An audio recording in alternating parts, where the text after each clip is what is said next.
we'll go ahead and call the meeting to order. We can all stand for the Pledge of Allegiance, please. Pledge allegiance to the flag of the United States of America, to the republic for which it stands, one nation, under God, indivisible, liberty and justice for all.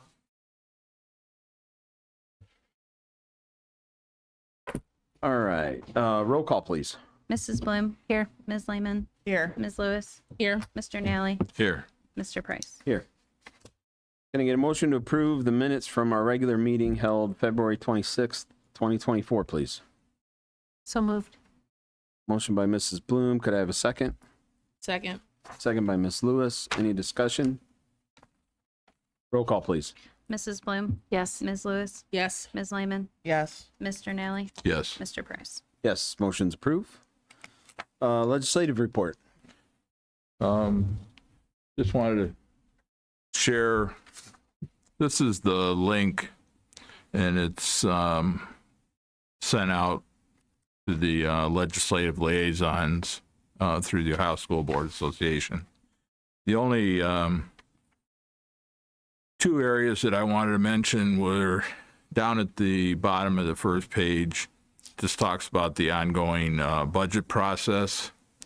And, you know, again, as I had mentioned in previous meetings, let me just kind of read this one sentence. The House got its traditional school district funding level, while the Senate got their ed choice voucher expansion. Regardless, both of the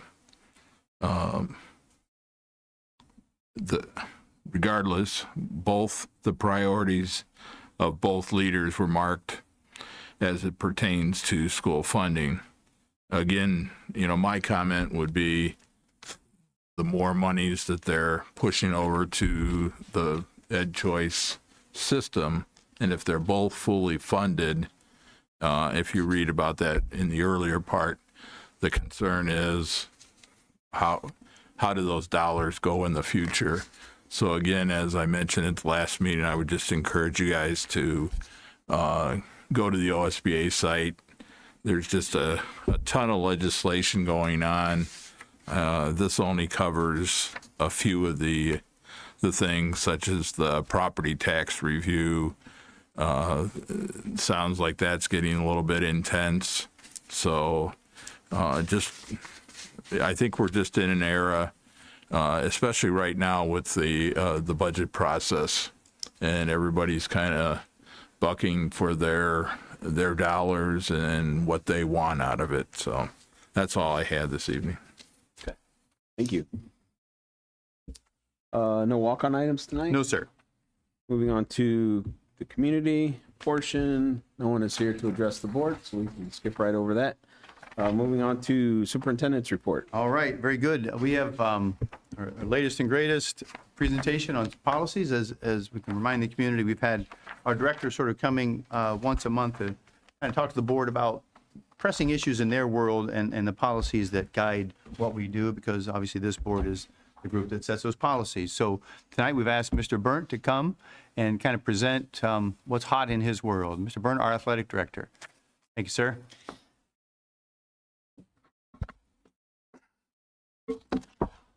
Thank you, Mr. Detweiler, Mrs. Parkhurst, members of the board. It's my honor to be here this evening with you guys to present policies that govern or basically take place within the athletic department, just to kind of keep you up to speed with things that are pertinent to my world and kind of things that are presenting some challenges as well. So I did kind of create a real quick PowerPoint slideshow for you, but basically it's just for me, for my talking points. But basically the first policy that I'm going to speak on this evening is IGDJ and IGDK. This policy is kind of a comprehensive policy. We've actually blended the two together, so it is kind of cumbersome, but at the same time very succinct and comprehensive. And the first item that I want to talk about that falls within this policy is eligibility. Eligibility has become become very difficult. It's not as simplistic as it used to be, where we were able just to count classes and count grades and determine grade point average to determine whether or not a child was eligible. With the expansion of College Credit Plus, as well as some of the programming that's now currently at Vanguard and other vocational schools, it has become rather tedious as well as cumbersome to determine whether or not a child meets the academic standard for athletic eligibility. So there's actually two standards in which a student must maintain in order for their eligibility to be retained or restored. The first one is the OHSAA standard. And that standard is basically the minimum threshold that the Ohio High School Athletics Association has determined for a student to be academically eligible. And that standard is just simply this: they must have 5 1/2 credit courses and be passing those courses in order for them to be academically eligible for participation in sports. That's the standard, that's the threshold, that's the minimum. Now, the second standard that we have is a district standard. So what that does is basically it compounds it. So not only is the OHSAA standard required, which is the 5 1/2 credit courses or its equivalent, but also we as a district have set forth 2 other criteria. And those are: the child must have a minimum grade point average of a 1.5, and also they must have or not receive more than 1 failing grade during a 9-week period. If a student falls within or has any of those, unfortunately, they will basically be determined to be ineligible and will remain ineligible for the next succeeding grading period. And so how eligibility works is once a child is determined to be eligible or ineligible, the eligibility will go into effect the 5th day of the next grading period. So we are approaching the end of the 3rd quarter here at the end of this month. So what will happen is after grades are finalized, we as an athletic department have 5 days in order to turn around grades to determine who's eligible and who's ineligible. So at that 5th day, we provide the list of all the students that are ineligible to our coaches. We have meetings with the individuals to express or basically tell them that they're ineligible, so that way there's no guessing or concerns, and that information is then passed along to the families. The students that are determined to be ineligible will remain ineligible until the end of, unfortunately in this situation where we are today, until the end of the school year. So their ineligibility will basically transcend into the summer semester or into the summer hours. And then it's only then after the 4th grading period will eligibility be restored. So they would be eligible then for the fall semester. So those are the 2 standards in which students must maintain. There's a lot, like I said, of confusion just because of the weighted scale that often exists within each of the programming. Tara, for example, has their college credit and their hours are weighted differently than what a high school will be, same as Vanguard. So like I said, there's a lot of counseling or counselor sessions that need to happen in order for us to determine eligibility as well. So, but like I said, we try to maintain that. We communicate that at all of our OHSA parent meetings, which is happening right now over at the competition gym with Mark King. He's leading that. But this is where we try to communicate to the parents of the importance of maintaining that academic standard, but also making sure that they understand that if a child chooses to drop a class, especially post-secondary, that they ensure that they meet with their counselor prior to doing so, because oftentimes that's where we find the issue, is a child will drop one of those Terra classes, and unbeknownst to us as a school district, and sometimes to the parent, they're not aware of that. And unfortunately, that will kick them below the minimum credits needed for eligibility. So we try to make sure that if a child is thinking about withdrawing from a class, that they check with their counselor first to ensure that they will be able to maintain eligibility after that class is dropped. So that's one of the biggest issues that we see, and one of the ones that we're trying to curtail at this point. So Just an example, too, if I may. yes, Mr. please, by all means. If you can imagine, if you're a Bowling Green student, we have students that are just full-time Bowling Green, for example. And those colleges, and rightfully so, have said, we are dealing with adults. I mean, these are college students. We don't contact parents. We don't contact the school. They are treated as college students. So if something goes awry in the middle of a quarter, we are not in the loop at all. Whereas if it's English 10 down the hallway, we know what that child is doing. So colleges have protected their right to treat those children children really as adults in a sense, because they're not notifying anybody else. Parents, I mean, a parent can't call a professor and get the scoop, right? It's that child is on their own. So it's one of those things we really try to watch, and this is where it can bite us. Yeah. Anything different, middle school, Mr. Burnt? So middle school, basically, they just need to be passing 5 classes. So that's the threshold that exists within middle school. So each one of our kids is enrolled here at more than 5 classes. So as long as they're passing those, there's no distinction between failing grades and GPA at that point at the 7th and 8th grade level. That only kicks into effect at the high school level. But what happens is when they transition from middle school to high school, they get basically a year of clemency. So regardless of what they do, 4th quarter, 8th grade year, they could fail every single class. It doesn't really matter. They would then be eligible for participation as a 9th grader because of the transition from middle school to high school. They would get that 1 year or that 1 semester or 1 quarter of clemency or freedom. But after that, then they would become ineligible if the grades do not improve. Is that a state standard or is that our local district? State. Oh, OHSA. good answer. Yeah. Trust me, I think yeah. Going somewhere with that? Yeah. I'm just saying, we hold our student athletes high to the Absolutely. student portion of being a student athlete. And on the record, I think the 1.5 is low. That's just my opinion. I've always thought that it should be more, but like I said, I figured that, but I also, like I said, I know that that's kind of been here. And like I said, that might be something we'd look to possibly look to remedy in the future. But I think 1.5, especially if our student athletes is setting the bar a little low. In my You opinion. mentioned too, Mr. Burnt, that, Yeah, please. that class load for middle school is something is a known. Mrs. Hurd, just so I don't speak out of turn, we don't have any middle schoolers that aren't taking a full schedule here at middle school because they are doing a CCP class. Is that correct? That is correct. Yeah, I think right, it'd be above on their own time, really, beyond the school day. Yeah, okay. Are there any questions regarding eligibility? Like I said, it can be convoluted. It can get a little muddy at times, especially just determining eligibility, just with all the various programs that do exist. But like I said, that's just the standard in which we have to go by to determine that. And like I said, oftentimes where we get called or challenged is simply when a kid falls below the necessary credits for eligibility purposes. And oftentimes that's on their own doing, most times when they drop a class mid-year and unbeknownst to us. But like I would say too, Mr. Burnt, when you say our coaches, probably as their seasons are coming up, are we monitor on that like white on rice, right? They're on that. And like I said, Alicia Nye for football is on that when she did the program for the football team in terms of being their academic advisor. We maintain, and that's why the success that the football team has had was because of close monitoring of her and making sure that the kids were getting the grades that they needed and making sure that they were passing all their classes. So very vital, very important to the longevity of that. So. So what if they've been suspended for any reasons, like in or out? What do you? Yep. So that isn't necessarily a policy driven. That's part of the athletic code of conduct, which this touches upon IGDJ a little bit, but that's more of a district level. But if a child is suspended, there's actually 2 suspensions, as you just talked about, in school as well as out of school. So they're handled a little bit differently.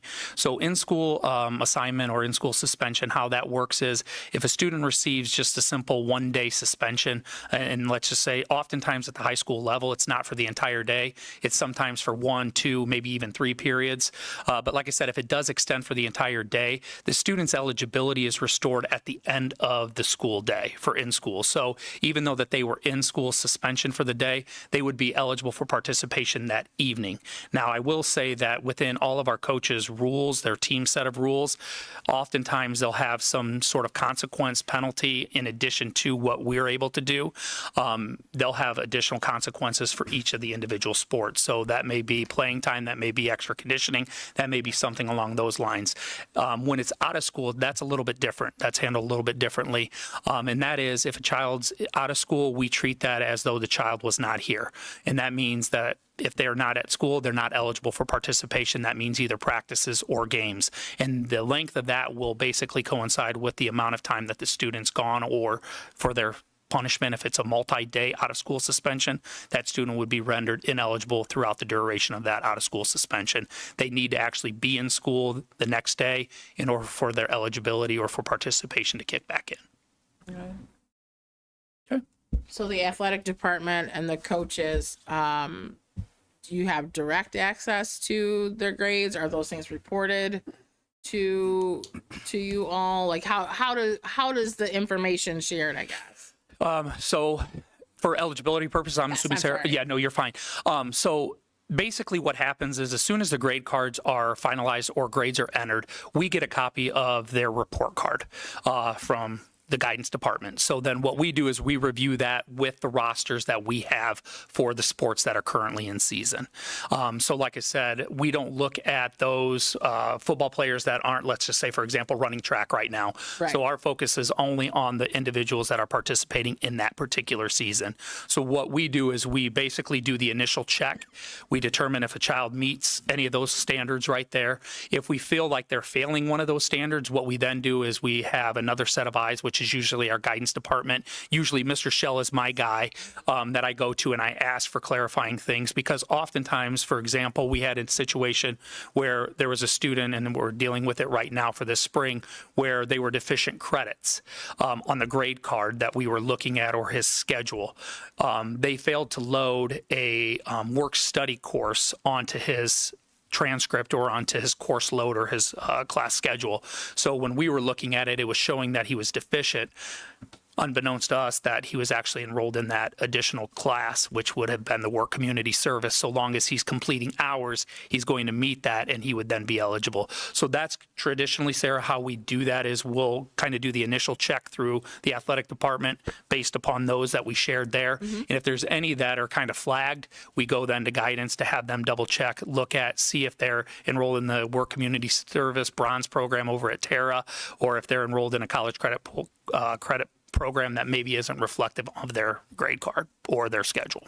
And I think that's good to have Yeah. a two-factor kind of just check and balance. Oh, system absolutely. To make sure that we're not missing anything and we're not being accused of anything as a district, you know what I mean? That we just have a good process in place to make sure that all of our ducks are in a row. So it's Absolutely. great.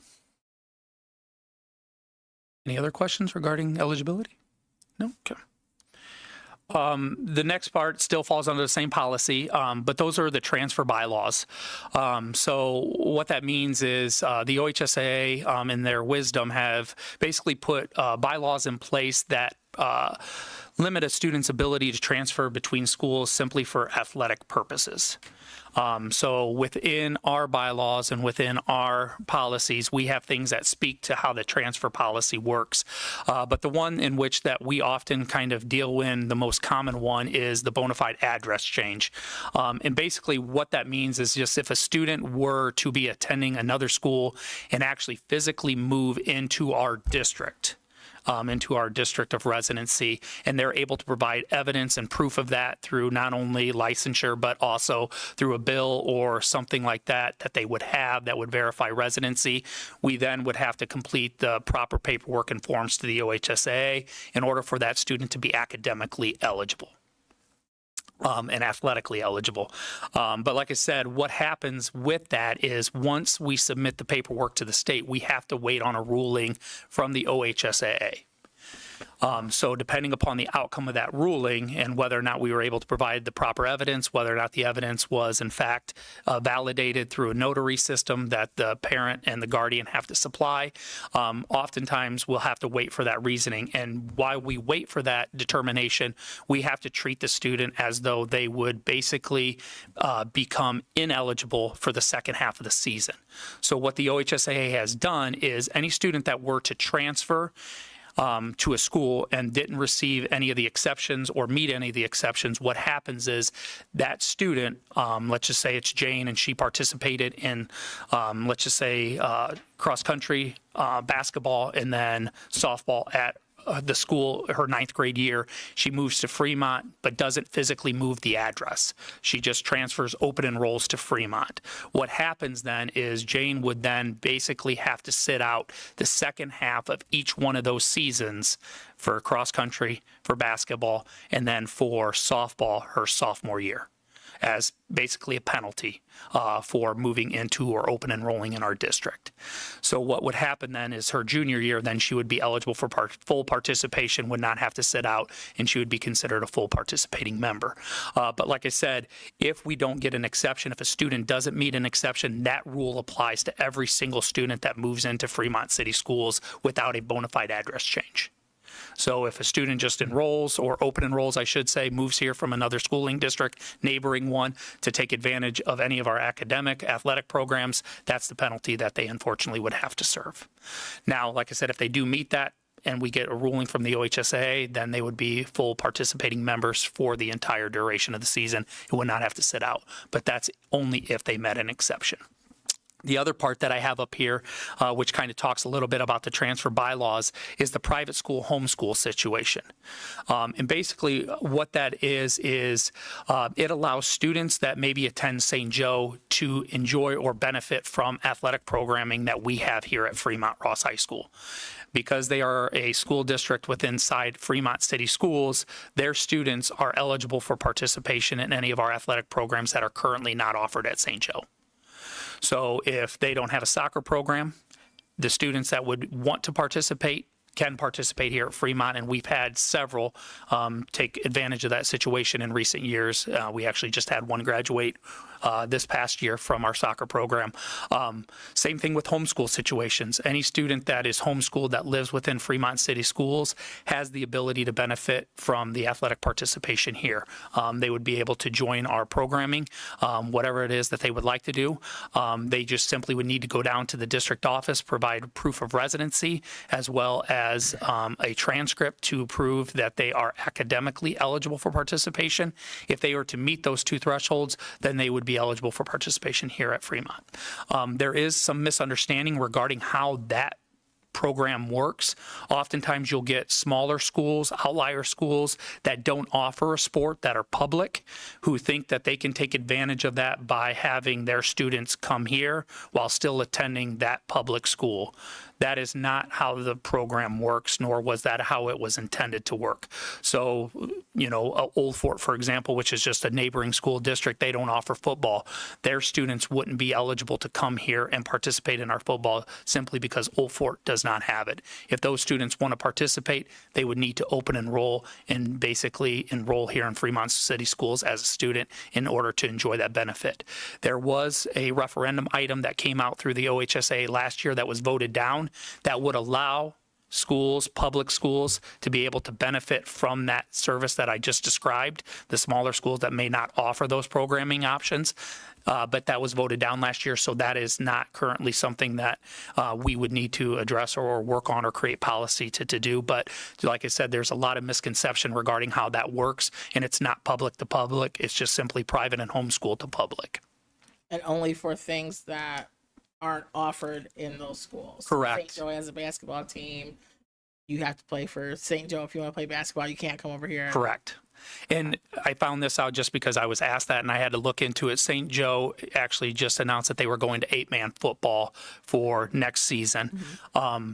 If they offer 8-man football, they don't have the ability to come here and play 11-man football. They're still considered football regardless of if it's 8 or 11, so they would need to stay at St. Joe just because they still offer it as an option. So just something that I found. That's interesting. Yep. How do you, with eligibility and homeschool, how do you put that together? So Not on the same cycle. yeah. What about these transcripts you're speaking of? Yes. Yeah. So all homeschool students still have to provide evidence of completion or satisfactory coursework. And like I said, what that looks like, it can vary from individual to individual. And unfortunately, we have to take whatever it is that they supply us. So, if that's mom writing it, unfortunately, on a Post-it note or a letterhead or even just a simple piece of paper, unfortunately, that's what we have to go on, and that's what we use as evidence of completion. Like I said, just in case we were to ever get audited, that would be the documentation that we would have, basically validating why we allowed that student participation. And is the guidance department involved in that part of the No, they are decision? not. That's simply done through our HR department down at the district board office. Okay. Thank So you. it comes down to us, and we do the residency issue we take care of, and then any transcripts or proof of education comes to us. Okay. Sue King. Quick question on the transfer. So back to your example of, let's say a girl participates at Clyde because it's a neighboring district. She decides to open enroll into Fremont the following year, but does not change address, stays in Clyde district. She has to sit out half of a season of each of those seasons, that first year at the new school. In whatever sport she played at Clyde, yes. So, and it's the second half of the season, and that's what the OHSA changed probably 4 or 5 years ago, simply to have a greater impact on postseason play. So they missed the second half. So, for example, football, 10 games, simple math, they could play the first 5, and then week 6 through 10, and then any postseason play, they would be ineligible. Yep. So with the because to me that seems like a penalty that, man, you're hurting the kid. I mean, if the family truly wants them to just open and enroll to a different school district, I'm not saying anything about Clyde, I'm just using that as an example. But if you were somewhere and you wanted to, or a better case would be Old Fort. Your kid wants to play football. Old Fort doesn't have football. All right, we live in Old Fort District, but we're going to transfer to Fremont so that he can play football. However, he played basketball and he ran track. So now all of a sudden he sits out half the season of each of those sports the next year. And all you're doing is transferring. I mean, it seems like a punishment that goes against everything else that the state mandates us to do as far as open enrollment and ed choice and everything else. For your personal opinion, is that a stiff penalty for, and I get where it comes from. It's a double-edged sword, Tom. Yep. Right, because kids are transferring because of only sports. Correct. And that's it. And I get it. So all of a sudden, Yep. you know, And that's where it gets sticky. Like you said, I mean, unfortunately, that tends to happen, where families will transfer to a certain school because they excel at that particular sport, or there's a particular coach that their kid has, gravitated towards through the AAU circuit or through another means of travel ball or whatever the case may be. And like I said, that does happen more times than probably not. But what I will say is got to be careful here. While it exists, there's ways that people work around that system. okay. And I'm not saying we do, but I know of situations where individuals have done things in order to maintain their eligibility to beat their system. Right. And like I said, I don't play that game. Like I said, rules are rules for a reason. And so we try to adhere to them the best that we can. But like I said, I do know of situations where people have tried to circumvent the process. You know what the exemptions are, and they'll find make one. their situation fit an exemption. So then There it is. yeah, So, yep. right. Well, really, truly, I think if you knew that your child was excelling and you wanted to bring him here, you would almost do it a year early to get all that mumbo jumbo out of the way. And then they're ready to roll. Seriously. And like I said, this only applies to high school. So like I said, if anybody's making the move, that you would want to do it there before they start enrollment anywhere else as a high school student. Like, it doesn't impact 7th, 8th grade. It doesn't matter what they did at that level. It's only high school. Now, I will say this, just because we're on the topic, it does impact us too negatively in a sense through EMIS and through competitive balance. EMIS too? So in competitive balance, what the state has done, or what the OHSA has done, is tried to create kind of an even level playing field, if you want to consider it that, with schools that have a lot of open enrollment. And what that does is, for each of the particular sports, they increase the EMIS numbers by a tiered system. And I wish I could give you specific details of it, but let's just say, for example, football, there's 2 separate tiers. There's a tier, actually 3 tiers, I should say. A tier 0, which is a student that has been enrolled, is a resident of Fremont City School, they receive a tier 0.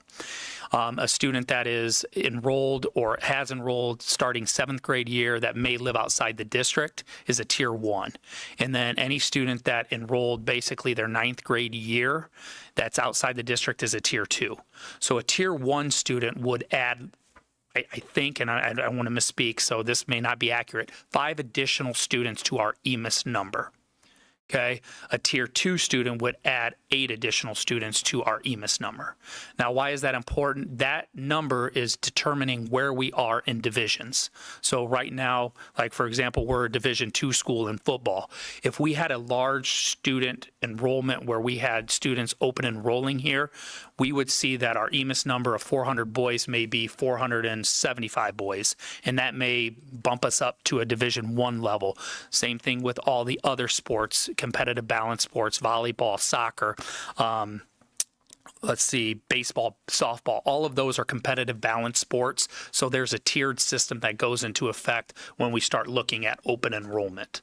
And that is a report that we have to submit at the end of each season to the OHSAA to determine where our EMIS number is. And like I said, that number will ultimately be used by the state to determine where we are as far as divisional breakdown when it comes to each of the individual sports. So now the next question, this wouldn't be for you, Chad, but it would be for John or Denise. Since it goes through EMIS, does that affect anything on a state report card because of that? I doubt it. I don't think so, Denise. There wouldn't be a correlation there. I mean, somehow it just seems to me that somehow they'd tie It that seems in. like just an athletic count, and they pull those out of, they pulled it out of EMIS, but it's calculated just for athletics. So I don't Okay. think there's a carryover. Okay, because usually somehow they tie that in Sure. and somehow it dings the school district, Right. so your state report card looks bad then too because of Yeah. Right. something crazy All like that intertwined that somehow, no right? one understands and no one even knows happens. So Well, it's good to know that we just kind of play things straight. Yeah, in that absolutely. Yeah. Area, we're not waving the white flags like, "Hey, go play for us," because we know that there are greater implications, and- Absolutely. and Yeah. issues that would affect the district as a whole. Any other questions regarding bona fide address change, transfer bylaws? If Yeah. if a student leaves Fremont, open enrolls and plays 9th grade at Clyde, Oak Harbor, wherever, and then they move back into their district the next year, what does that do with them? Okay, so once again, we like I said, if you look at the OHSA handbook, it's like about this big and it's full of exceptions. So like I said, I often have to resort to that to look through it to see if I'm missing anything or if I can find one of those exceptions.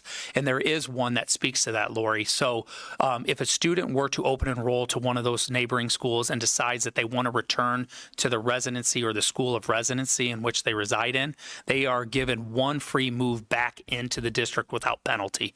Once again, paperwork, approval through the executive's office of the OHSAA, but so long as we basically cross the T's and dot the I's, it's usually just a rubber stamped, but they do get the one move back into the district without penalty. But like I said, that's all that they would be able to, so. Okay. You can only imagine this is ramping up as college students now are making millions of dollars to play college athletics. yeah. I mean, it just puts that much more pressure farther down. Is that right, Coach? That, and like I said, just everything's now so intertwined. Like there's now stamps. You probably can speak a little bit more to it for graduation seals that now are tied to athletics. So once again, it's just maintaining the rosters, making sure that they're accurate. Like there's a lot that goes into kind of just how everything is connected and intertwined, and making sure that everything, like you said, is dialed in, because we don't want to be on the back end of something where we're not doing what we're supposed to, Sarah. So, Sure. yeah.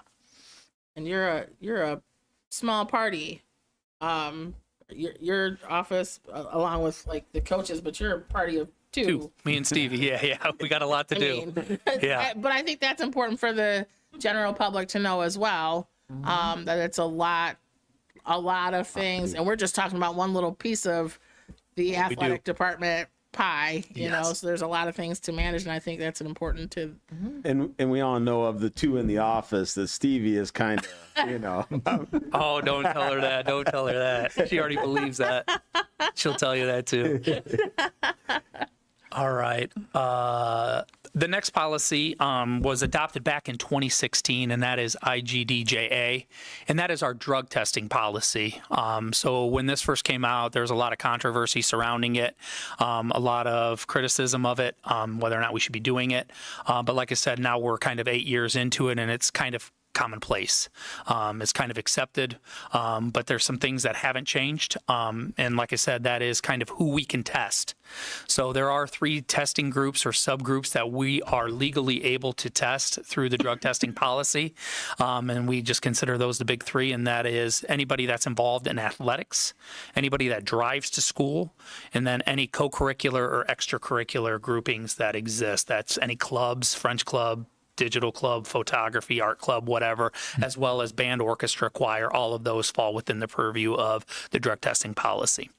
In addition to that, one of the other things that really hasn't changed is kind of what we try to do with the process. And that is when we first rolled this out, one of the biggest things that we were challenged or tasked with was trying to protect the privacy and the confidentiality of the students that were being drug tested, just because it is kind of a very intimate thing that happens in terms of the collection process. So one of the things is when we moved to the new high school, we wanted to ensure that that process was maintained. And we do that by basically using the high school athletic, or not high school athletic office, but the high school's main office, where there's individual and private restrooms. So there's not a shared space for anybody. They each get their own private restroom to use. But also we did that in a way to mask the drug testing process as well, where you get a pass from the guidance department. That's kind of commonplace as well within the high school setting. So there's not an indication that you're being called down to drug test. Now, I will say that kids are just open and they'll tell you, everybody and anybody, once they get back to the classroom, that they've been drug tested. But once again, we as a athletic administration, as well as Mrs. Fry, who helps me run it, we try to make sure that the students' privacy and confidentiality is maintained throughout it. But like I said, the kids don't seem to care as much. But like I said, that's one of the things that we've done. But we also have a great working relationship with Great Lakes Biomedical. That's the company that comes in and provides us the services for the drug testing program. Once again, they're fantastic to work with. They respect this child just as much as we do, and try to maintain that confidentiality and privacy to the utmost. If there is a positive test result, just so you guys know kind of the process, how that works, usually we will know right then and there if the specimen is in any way, shape, or form coming back or testing dirty. Often what we then do is provide the drug testing company contact information for that individual student. What they like to do is reach out to the family just to ensure that the child isn't on any prescription medication or any sort of medication that would cause the alteration to the drug testing process. Once they've reached that communication or talked to the parent and basically validated everything, they will then send us the results back of what the drug test results were. If the test was to be determined to kind of flag for any of the popular drugs that currently exist, what we then do is we reach out directly to the individual student through a conference, and then we also make contact home to the parent, letting the parent know the child has tested positive for whatever the drug may have been. With that, there are some consequences. Like I said, it wasn't intended, the policy, to be punitive when it was first designed. It was simply tried to be kind of one of those things that would cause students to maybe second guess or maybe not want to participate in it for fear of maybe losing a part of their season or having some sort of consequence imposed upon them. It was just trying to kind of distance them from that. But like I said, there is a penalty for violation of that, and that is a 20% suspension of the season in which the student is currently, or a season in which the student will participate in the future. So depending upon what that sport is, it could be anywhere from 2 games to 8 games. It just depends upon the length of the season and when the suspension occurs.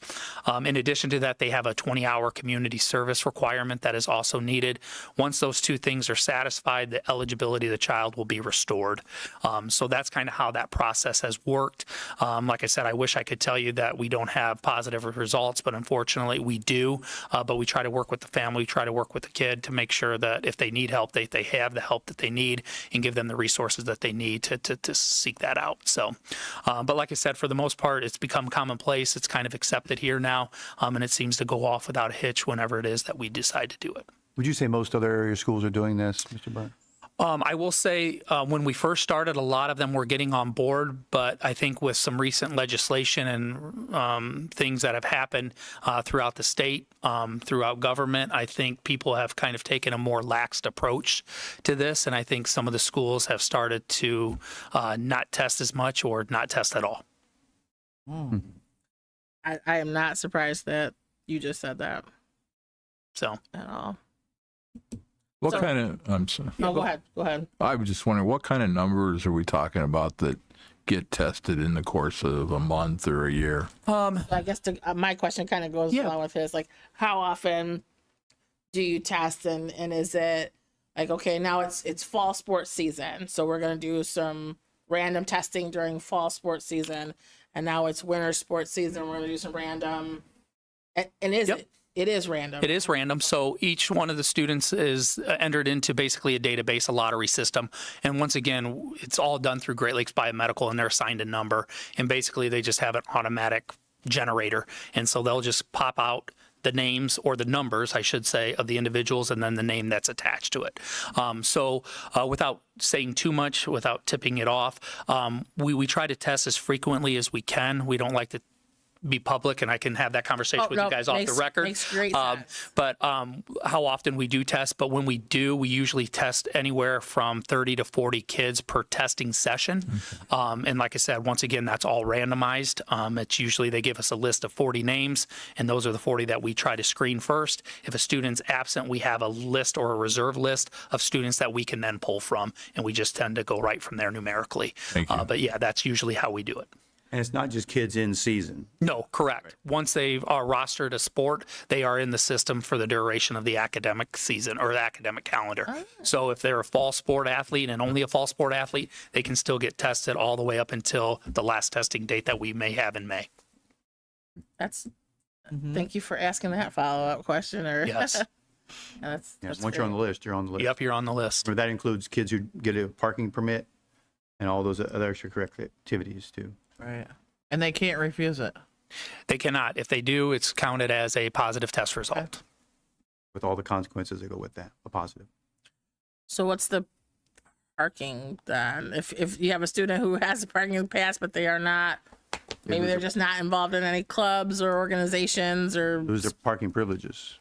oh, so off to Franklin. You Yep. got it. Street You just you got to go. walk farther. That's right. It's cold outside. There you have it. There you have it. Got it. Thank you. You're welcome. Any other questions regarding drug testing? Okay. And then lastly, just the last policy, and it's pretty quick, is just policy IGDJB, and that's club sports.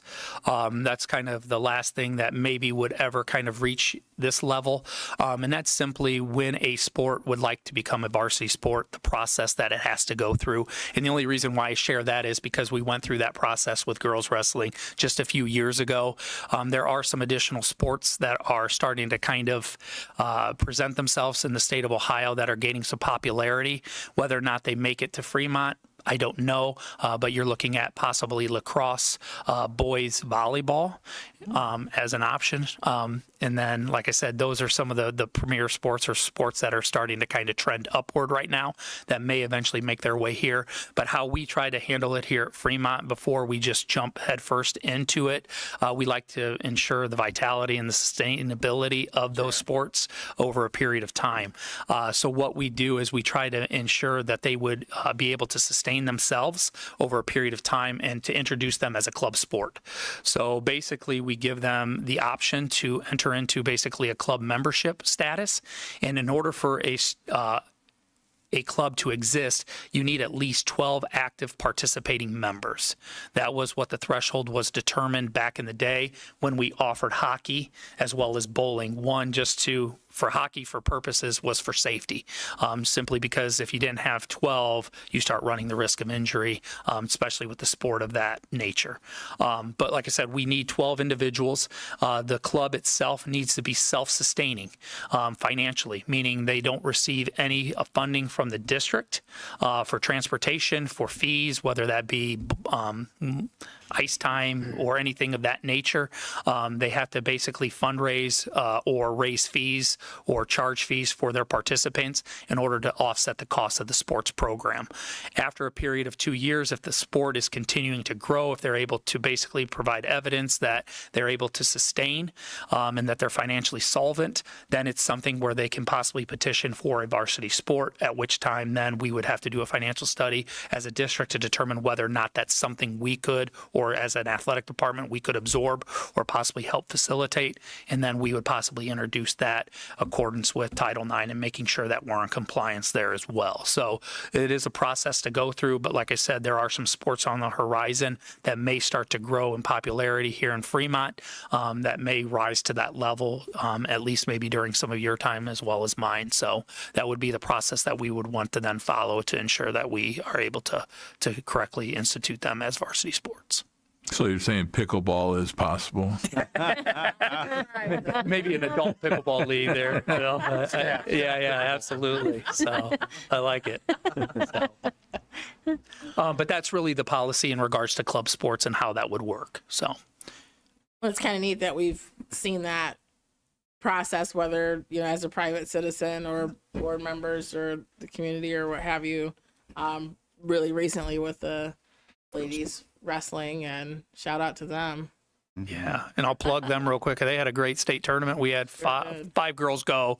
One was an alternate, but 4 did compete. And like I said, we had an All-American in Jaden Long who finished 8th this year. So like I said, for a 2-year program, pretty good. Send 4 girls, 5 girls to state. So like I said, we'll see where it goes from there.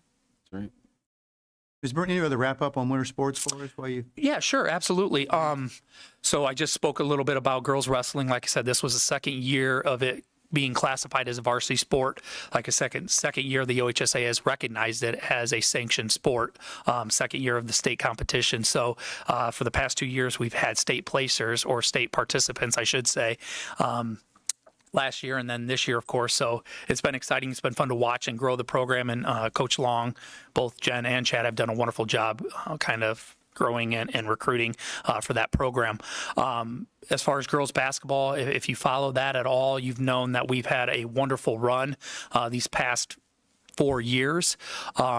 Like I said, and unfortunately that came to a bittersweet end last Wednesday when we faced Olmsted Falls in the rematch of last year's regional semifinal game. Unfortunately, we still couldn't get it done this year.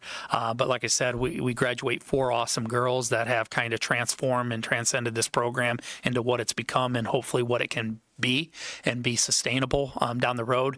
The boys basketball program, I'm happy to report they did win a postseason game, which is one of the very first in a very long time. They beat Ashland in a very close contested game, but unfortunately fell to St. John's in the sectional finals. So, but they, like I said, had a challenging season. But if you watch them, wins and losses don't really define that team. They played with a lot of heart, a lot of grit. Like I said, they were scrappy. They were in a lot of games that they probably shouldn't have been just because of pure heart, determination, and hustle. So, like I said, kudos to John Cahill and his staff for making sure the boys were always ready to play. And then as far as swim goes, our swim program has historically been very strong. And once again, it was this year. First year in the NLL, both the boys and the girls teams won the league championships, brought those home, and then competed well, had 8 individuals qualify for the state championship in Canton back in middle of part of February, 2 relay teams, and Evan Beardmore in an individual event. So once again, swim is continuing to do their thing. And then boys wrestling, unfortunately, they didn't have anyone qualify. We did have Bryce Eastep at 144 as an alternate, but once again, wrestling in our district is just very tough between Perrysburg and St. Ed's, which they went as a team 1 and 2 this year. So they're loaded. So trying to get anybody out of our district is a monumental task. But like I said, I know Coach Hetrick, he'll continue to put the time and the energy in and developing those kids. And like I said, look for better results next year from those kids. So, but yeah, it was a good winter. Yeah. Long, sure, but good. Anything else for Mr. Burnt? Other than maybe referees and coaches, right? Maybe if I had to name 2 challenges, Transportation, I would love for that. Yeah, those are my big 3. Those are things that we're dealing with constantly. So constant challenge. All right. Thank you very much, Chad. Right. And you can see, if you ask any superintendent where the headaches come from and the drama comes from, it's usually out of the athletic department, seriously. But he runs such a tight ship that it just really does manage it, and very few things rise to the level of my office. And we appreciate that very much. But just a kudos to him and Stevie, the department. So, Stevie, well done, mostly Stevie. Mr. Burnt. Thank you. All right, some more good news, if I may. Yep. Price, continue. Just a couple things. That was great. You did great. It was a great conversation, Chad. It was awesome. And it's probably longer than you wanted it to be too, probably, right? Well, again, I think it goes to what we keep saying about these work sessions is now anybody can There it is. see that. I mean, for a parent to be at home and think, wait, why is my kid ineligible? There it is. You know what? Great resource for them to see the basics. And if they have more questions, at least they have something to ask about and they understand. So good resource to have. So. Also, State Bound is our orchestra. They made it out of their adjudicated event. Our symphonic band crushed it on Friday night. They not only got a 1 on a superior rating, but also got 1s throughout. It's a score sheet, and there's different parts of the music that they have to get rated on. They got a 1 in all of them. Now, if they get a 1 average, they go on to state, but they didn't just get a 1 average. They got all 1s. Yeah. So congratulations to Mr. Calhoun and his group. Very exciting. It was also the first time that we held any part of that in our school. So Ross, for the first time, hosted that event. So we had maybe 8 schools here Friday night, I think, starting at 4 p.m. and going till like midnight. So, and they march into the pack.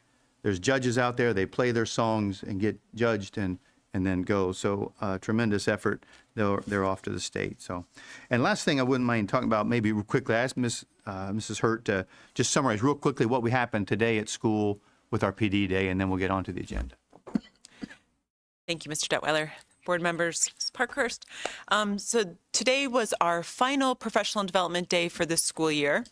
We had many activities throughout the district, so although our students got to stay home and have a little bit longer weekend, our adult staff were 100% learners, and we had a lot taking place.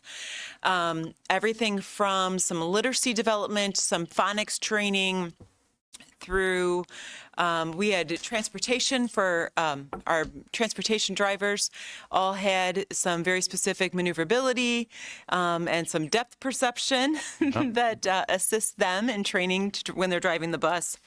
We had some new textbooks this year, so those staff members that are utilizing those textbook materials for the first time this entire school year, we periodically check in with them during the year so that they don't know what their questions are in the fall, but now this time of the year, they've come through 3/4 of the year and they have a very good handle on it. Now they would like to have some additional time for some very specific questions. We also had a lot of staff that participated in a CPI refresher that took place in multiple places in our district, and that CPI is an opportunity for our staff members to learn some de-escalation skills for when there's a student that's in a challenge situation, and instead of escalating and the whole entire situation getting out of control, we teach our staff just ways to verbally and physically bring those situations back into place, as well as in to honor the wishes of our staff that have asked us to provide choices and opportunity for them to explore as professionals. We provided numerous choices, everything from opportunities for them to get to know the staff or the students that sit in their classrooms. So we had things that were specific for our EL students, some strategies that can be deployed if you have a student in your classroom that is of a homeless status, how that student may present different, and some strategies that may better your opportunities in providing that instruction. So artificial intelligence was one, yeah. Yep, we had something with AI. Yep. We had some things there with behavior, very specific behavior strategies. So truly something really, really across the board for our paraprofessionals, our certified teachers, our drivers, child nutrition, something a little bit for everybody all day long. So I know that our students always get a little happy when they see those days on the calendar. But as the person behind the department that's planning that day, we take a lot of pride and great thrill in being able to provide truly meaningful opportunities for all of our staff. This is a great day to honor their professionalism for all of them. So thank you. Thank you, Denise. I appreciate Could I that. just ask a question really quick? Absolutely. You mentioned that there are, like, there's start all over again. Teachers that are using new curricula. and there are periodic check-ins for that. Who does the check-in? It varies. It varies on to the time of the year, and it also varies a little bit on what the professional development package was that we purchased when we purchased the materials. So, for example, today we had our 6-8 ELA teachers, and they had I think it was an hour and a half, 2-hour Zoom opportunity with the textbook rep. So, sort of live, but definitely interactive. And then being able to ask questions, get redirection. Maybe there's an online support component that they're not sure how they got back, teach me how to get back to that. I know that it's here somewhere, but I'm not sure where it is in that system. And we'll walk them through. So it's those teachers and like a department head, or so there's some Absolutely. Sometimes it's one of my, and sometimes it's one of the administrators that's helping to lead that. Sometimes a department head. Sometimes one of my TOSAs, the teachers on special assignment. But again, trying to put a person in the room that can also support in the face-to-face, especially if that trainer is virtual. okay, It may be blended a little. sure. Thank you, I appreciate it. So I do have Absolutely. a question. I know, because I've tried figuring this out myself. So let's say I am a 5th grade teacher and I was at school today and I come to school. What am I doing? Am I going through all the drills? Am I just picking the ones I want to do? Great question. So the schedule, we have combined in the last couple of years just to make it a very concise document. There's a schedule and a menu that are combined into one document. I try to share that out from my department a couple days before so that staff have a very clear idea of where am I assigned to go? Am I assigned to something specific? Where is it? What time does it start? And if I'm not assigned to something specific, what are my choices that I can, from my own classroom, take advantage of? So we released that on Thursday. You all should have received that as well. We just sent it out FCSD so that every person in the district that has a Fremont Schools email receives that document. And then that gives staff members time to kind of look through that. So to your example, if I'm a 5th grade teacher, I'm looking on that schedule that's at the top, and I'm looking to see if it says specifically 5th grade. Okay. And they would find out that they did have something specific, but not to the afternoon. And so they don't see their name specifically in the top in the morning section. Then there's this catch-all that says all ESC and FCS staff not mentioned below. So I'm not mentioned below. I come up here to this one and it says, oh, I get to stay in my home building and make choices from the PD menu. Okay. And then that PD menu is directly below that. So again, try to make it very concise, everything in one page. And we even color code those choices. So if it's brand new, never before been offered for PD, we code it in a certain color. So sometimes our staff will say, oh, I want to see what the new stuff is. And then if it's been there before, but it's updated, like the AI piece, we've had that for the last year, really. We've had pieces there. But we keep updating it because every day something new is coming for that. And we also leave some of those items there from PD day to PD day, because sometimes staff will say, I really enjoyed that behavior modular, but I didn't get it finished. Okay. So I want to be able to go back. Will you leave it there so that I can go back and look at it again? So truly a lot of choices and opportunity that we can really ask all of our staff members to participate in and acknowledge their professionalism. And how many days a year do you guys do this? Typically, we do 4. 4. Okay. Thank you, Denise. You're welcome. Were the rest of you able to open that email and look at that document? Yeah, I just didn't explain. I didn't understand it quite through. That's why I thought. Okay. Perfect. No, I mine for some reason wouldn't open, and I had to get special permission through Brent, and so I'm good. I just Okay. wondered if everybody had that problem. Yeah, I could open it. I just seen there was tons of stuff in there, and I thought, where would they even know where to begin? Or, I don't know. They're more accustomed to it. We're just Yeah, you guys know we're what you're just doing. guest spectators. Yeah, exactly. We do limit that access piece to that fremontschools.net email. So sometimes I will have staff say, "Oh, I tried to open it with my home email," and our district puts a lot of information together, and we work very hard to capture all of those pieces and create this professional learning day for our staff. So therefore, we do keep that a little bit tighter. And it's the members of our team that have a fremontschools.net email address that can access all of those pieces. And all of our staff, our ESC staff, our Fremont City School staff, all have access to those things. Very nice. Thanks. That's one thing we've heard loud and clear over the last few years is choice. And, they even talk about that for students. It's powerful learning tools to have some choice. So, in the old days, you sat down, everybody got the same thing. It was one big meeting. Here it is. And, half the crowd or worse was reading the newspaper, right? So we've come a long way. And it's a lot of work from her department for sure. Thank you. Thank you. Thank you. Thank you, Denise. Okay. I did the bus thing. I came out, I checked out the CPI, which is the de-escalation thing. They offered to have me be the restraint person, like the one they hold, and I declined. But I did pass and didn't hit any cones backing up the bus to the slalom. I had 10 drivers, experienced bus drivers in the bus. So I'm nervous because I think I got to show these guys I know how to drive a bus. But I made it. But I said to them, whatever happens on the bus stays on the bus. So don't tell on me if I do something stupid. Don't toot your own horn too loud. I know, 'cause, you're right. We've made threats about your post-retirement gig. My future employee. Yeah. All right. That's it. I'm going to carry on, Mr. Craig, before I get in more trouble. All right. We're going to add a roll call after item 1, right? Okay. Thank you. I just got a nudge. We're going to do a roll call after item 1, which is your approval of an 8th grade trip with the marching band students to Columbus. This is, I'm sorry, both 8th grade and high school.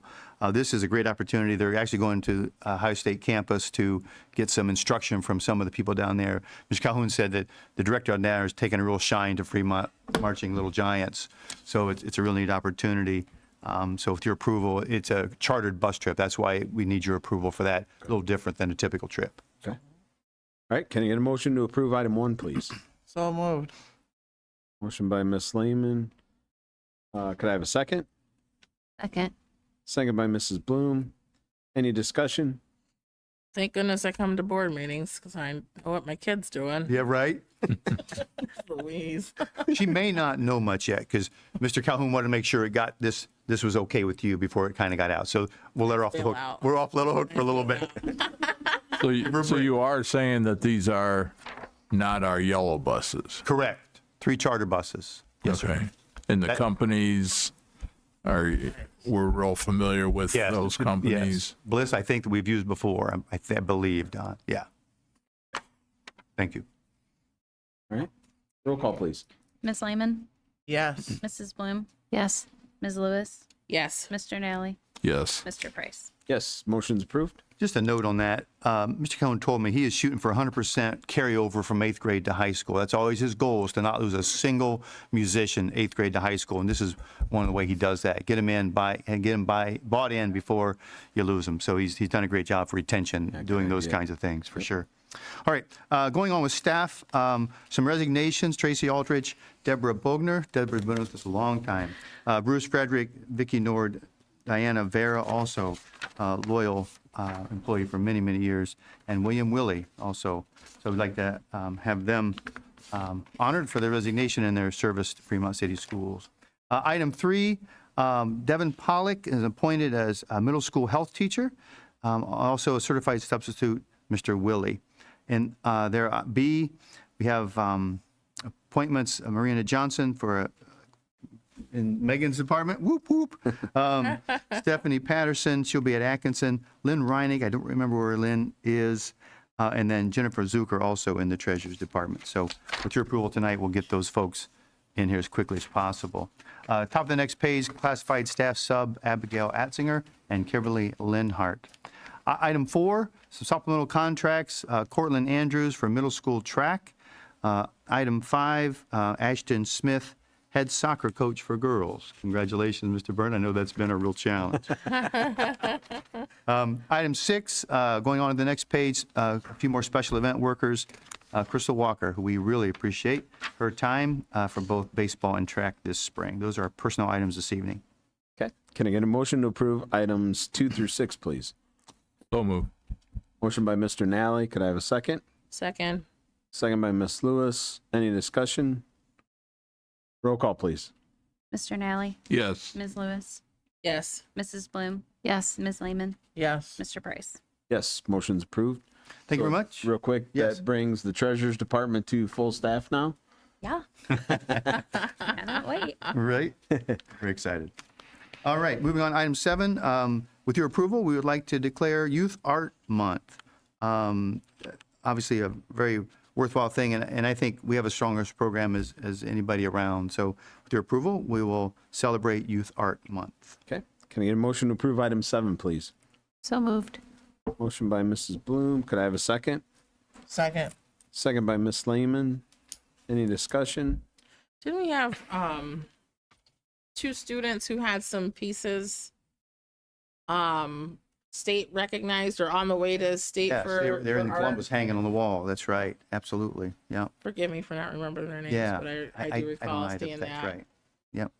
A photo and a Sculpture. yeah. It's tremendous. Okay. Roll call, please. Mrs. Bloom, Yes. Ms. Lehman, Yes. Ms. Lewis, Yes. Mr. Nally, Yes. Mr. Price. Yes, motion's approved. All right, very good. On page 7 is our National School Social Work Week. These are our soldiers behind the scenes that just do an awful lot for students. They manage our food pantry that we have in the high school and just do a plethora of things to make sure our students are safe, happy, and healthy, and families are supported. So we can't say enough good things about the work that those folks do. Mr. Detweiler, how would someone make a contribution to the food pantry that they're? Just contact the high school office and they can take care of you. Jason Smith is kind of our lead Jason. social worker on that. He's kind of managed that, but all the social workers have access and work out of that space. But Jason would probably be the place to start, and he's housed at Ross High. Okay. Yes, sir. Thank you. Can I get a motion to approve item 8, please? So moved. Motion by Ms. Lewis. Could I have a second? Second.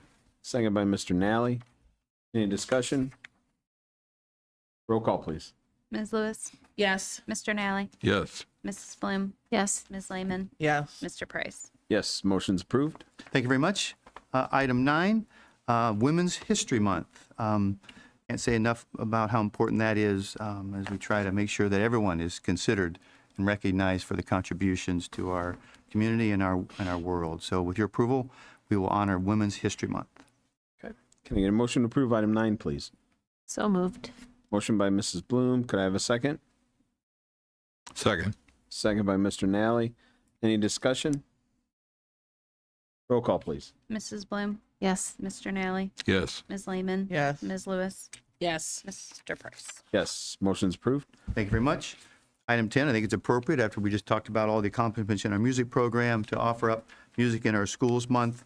I'm just really proud to be in a district that not only honors, but accelerates our music program. I hold ours up to Annie, and with your approval, we'll make that public. Can I get a motion to approve item 10, please? So moved. Motion by Ms. Lehman. Could I have a second? Second. Second by Ms. Lewis. Any discussion? Roll call, please. Ms. Lehman, Yes. Ms. Lewis, Yes. Mrs. Bloom, Yes. Mr. Nally, Yes. Mr. Price. Yes, motion's approved. All right, moving on to report of the treasurer. Good evening. Today we had a fun little meeting with Krogan Bank. With fraud risk being extremely high in our world, we had to look at our current procedures that we have in place with Krogan, our main bank that we use. We have a couple others, but Krogan is where a good portion of our money sits, and we're looking into making some different changes so that less of our money is at risk.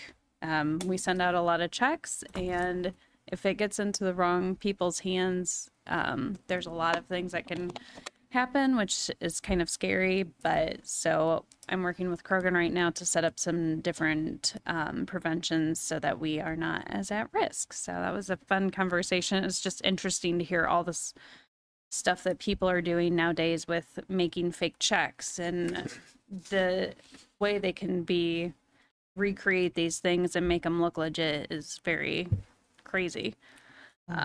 So, and then yes, I have 2 new hires today. We are super excited. Just really want to shout out to Justin, Pam, and also Gina Heinlein. They have been working very hard with the absence of the other 2 in our department. The 3 of them have really stepped up and helped a lot to make sure that we're running and things are being done correctly and as quickly as possible. And of course, just the staff in general being understanding that, okay, yeah, we'll get you an answer to a question as soon as we can figure out we might have to access some outside entities to help get some answers. It's been an interesting learning process for the 4 of us as well, learning how to do some areas of the department that before they were just handled and we didn't really need to worry about them. So it is good for my department as a whole to learn some new areas just so that we can be a little bit more well-versed in the whole department. But yes, we are very excited. I leaned on as many people as I could to make this decision because I hate making decisions. Yeah, it's a fun time. Mrs. King and Mr. Detweiler got bombarded with Megan stressing out, so. So that was very nice of them to help me make that decision. I'm sure Denise got it as well. And then, and just we were very blessed as to how many candidates that were good, legitimate candidates that it was a hard decision. It was very pluses and minuses and just, you got to be picky. And in this day and age, that's not very common. So just want to shout out to everybody that applied. Thank you. And it was a really good group of individuals to pick from. And then also we heard some news last week. We have Nexus Pipeline, so this doesn't directly affect us, but Rover Pipeline had a tax appeal with the Ohio Board of Tax Appeals, and the board not only rejected their appeal to have their valuation lowered, they actually raised it. So we're hopeful that that will maybe kick our Nexus pipeline appeal a little further down the road. We've kind of been sitting in the stalemate with whether or not, I think it's Lorain County, even had jurisdiction to file the appeal with the Supreme Court. It's still sitting out there in La La Land. But we are really hoping that with this Rover pipeline appeal going the way it did, it will maybe rush along ours. So we'll see. Right. You know how that all goes. So that's all I have really to report on tonight. And then I have 2 items on for approval. Okay. You'll see our grant funds. So every year we get carryover from previous years that was dollars unspent that we can spend this year. And then also the state went through and made adjustments to just how much they gave us this year in our grants. So that's what we're increasing appropriations is so that we can utilize those additional funds as much as we can in the next 3 months. So Mrs. Hurt is a great asset for me to help make those changes at the last minute and try to responsibly spend that money down. Okay. Can I get a motion to approve item 11, please? So moved. Motion by Mr. Nally. Can I have a second? Second. Second by Ms. Lewis. Any discussion? All right, roll call, please. Mr. Nally, Yes. Ms. Lewis, Yes. Mrs. Bloom, Yes. Ms. Lehman, Yes. Mr. Price. Yes, motion's approved. And then my item 12 is our annual, the Budget Commission for the county has to take our information and approve our tax rates for the year. So that's what this item 12 is, and goes into our different levies and bonds and all that fun stuff. Can I get a motion to approve item 12, please? So moved. Motion by Miss Lewis. Could I have a second? Second. Second by Miss Lehman. Any discussion? We're thankful for you, Megan, and your department that you handle all of these things. Are you going to explain inside and outside? No, I'm just kidding. Me too. I'll come to the office. I was gonna say, 'cause I have a slight, I'm feeling a little more confident now, so, but I do not want to bore you all to tears with that. All right, roll call, please. Ms. Lewis, Yes. Ms. Lehman, Yes. Mrs. Bloom, Yes. Mr. Nally, Yes. Mr. Price. Yes, motion's approved. All right, moving on to board member communications. Don. Just wanted to say congrats to the concert and symphonic bands. You know, it's just real neat, and it sounds like it was a very positive event, despite I think you had some issues with electrical. Yeah, we got struck by lightning last week, so some of our lighting controls were wonky, but we got through it with all the help from the Henry and the whole staff at Ross. Kind of got us through it. So Great. Also, I saw mostly on Facebook, saw the postings about the Say Something Yeah. initiative, and which is part of the Sandy Hook promise. And what I thought was good to make the general public aware was that this was to raise awareness of warning signs of violence and how to get help.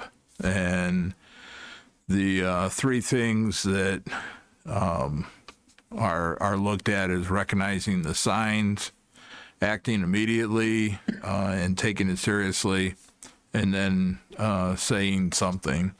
And I commend the staff that the extra efforts about keeping our children safe. And congratulations to the winter sports athletes, and good luck to spring. And the school social workers, you read through that list and you know what those individuals do on a daily basis, and kind of some of the problems they deal with. It's pretty immense, and so I just commend them. And you mentioned Jason Smith. I know Jason. How many other social workers do we? 3. Okay. Yep. Okay. And who are those? Oh, Don. Okay. Denise, Denise. can you help me? Bro. Don Ohms, right? Oh, Don. I'll have to get it to you. I'm so sorry. We've had No, that's okay. That's okay. I just wanted to know. But next time I'll give you more warning. That'd be great. That's all I had. Thank you. Sarah?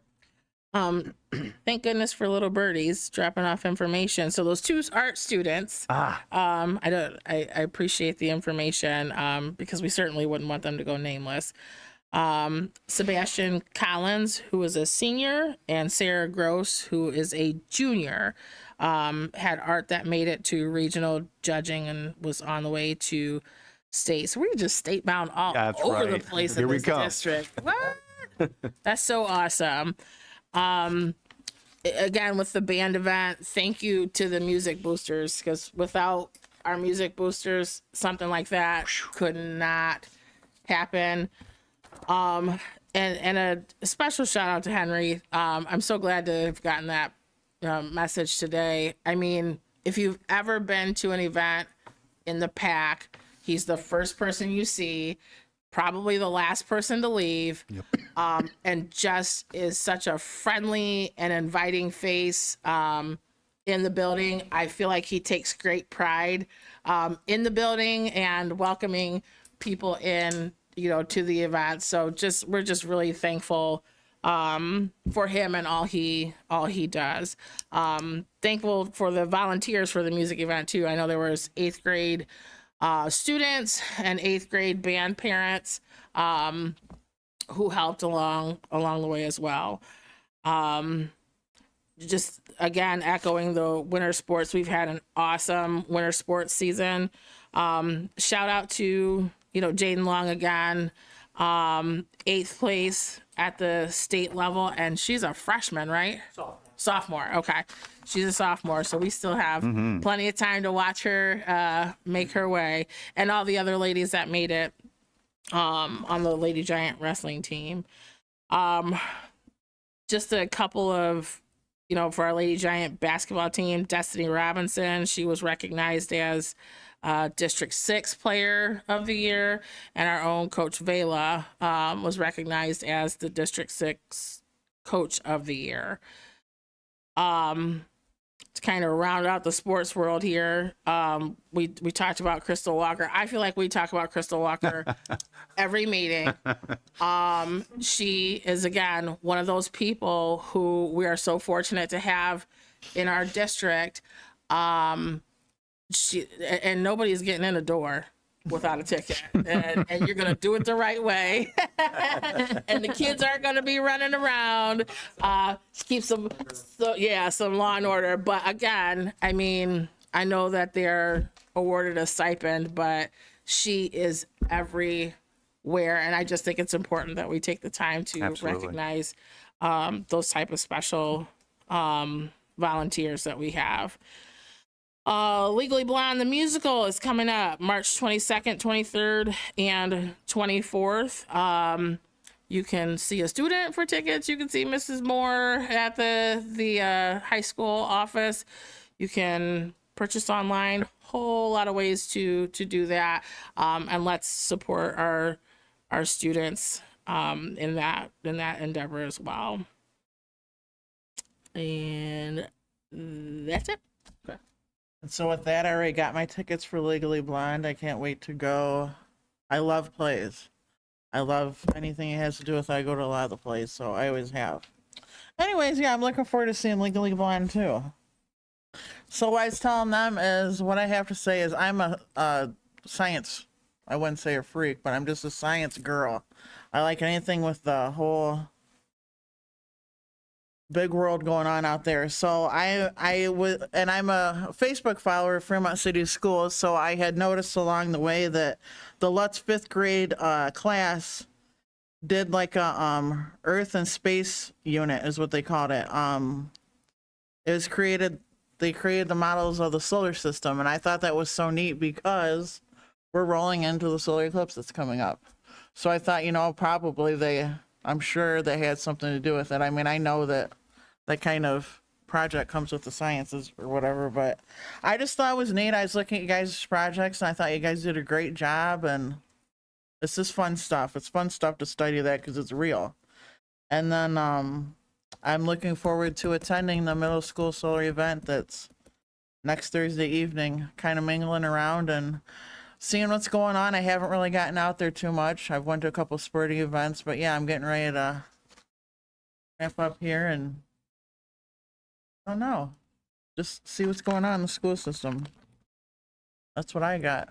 Okay. Lori? Well, I want to thank Chad for coming in and doing his presentation and giving us all the rundown on and all the questions we've asked you. Denise with her information, everything, and Megan, her update, and congratulations on staffing. Thank you. It's important. Congratulations to our new coaches, the soccer coach and the track coach. And I had Crystal Walker down too. Thank you so much for what you do for all the volunteers and the coaches and the parents and teachers who are willing to give their time to help and be there for the kids. So that's it. Thanks, Chad, for coming in with the information. That affects a lot of our students. A lot of our students are athletes, and a lot of our parents are parents of student athletes. So a lot of that stuff pertains to them. So that's great information to have. Thanks for coming in. I have two shout outs tonight. The first one actually isn't from me. It's from my mom. her birthday was yesterday. She turned 77. So I thought, you know what? It's not coming from me, but it's from her. She attended the orchestra concert a couple weeks ago. One of the students that's in orchestra at the high school works for us at the cookie shop. My mom was invited. She's a musical person. I am not. I can't even clap to a beat. So I didn't take after her in the least bit, but she loves anything to do with music. And she said the best compliment she can give them is she forgot that she was listening to students. She said it was absolutely amazing. She loved the entire night, whether it was middle school or high school. So shout out to them from the cookie lady, Sharon Wamas. She absolutely loved the orchestra concert. Great job. Everybody, the directors and the students as well for how much they did. So that goes along with the whole night of all the music and everything else that's going on. So then also to ladies wrestling, that's just something Chad and Jen just sparked my interest with that. I think it's just the coolest thing to go see. So I went down for the day to Marysville last weekend to the regional tournament. Got to stay there for about all of 12 hours of the regional tournament. But I will give it to the coaches, to both Longs, to Coach Baker, to Coach Smith. They got me right on there. So I was like an assistant coach. Not that I never wrestled, so I'm not that person, but I can be the loudest cheerleader, I guess. But it was great. Just a couple things I think everybody in the community should understand. Like Chad said earlier, this is only the second year of it being a varsity sport. We're one of few schools around the state that actually field an entire team. So we fill every weight class when it goes to a tournament, whether it's, a dual meet or an invitational or something. We can fill every weight class. Most don't. Just to give you an idea, at the regional tournament, there were probably, 30 some teams probably in our region. It's one of the toughest regions for ladies wrestling anyway. There were only two other schools. We had 12 qualify for regionals. There were only two other schools that did that. And that was Perrysburg, which is a powerhouse in boys and ladies wrestling anymore. And then also Marysville. Everybody else qualified 8 or less of girl wrestlers. So for us to qualify 12, and then the 5 who went to state, Ella Warner, who was the alternate, and then Emma Gutierrez, they're both seniors. And then to our sophomores, Jaden Long, Kiana Van, they're only sophomores. And then Malaya Hughes, who's only a freshman, first year, qualified for state. So congratulations to all that they did and to the entire team. They have, talking with the coaches, they had quite a few wrestlers that this is their first year ever wrestling, ever. And they picked it up, and a couple of them qualified for regionals. So future's looking bright. There's a lot of middle schoolers wrestling. So just a shout out to them. I think it's just, it's cool to see. It's just another sport that ladies can get involved in that maybe they're not that good at basketball and they sink like a stinker in the water so they can't swim or dive. So I get it. I kind of do the same thing. So, so anyway, and then lastly, just more for the community. It's not a secret anymore, obviously, that Mr. Detweiler will be retiring in August. So obviously, as a board, that's one of the people that we hire. So just to let our community know that that is something that we take obviously very seriously.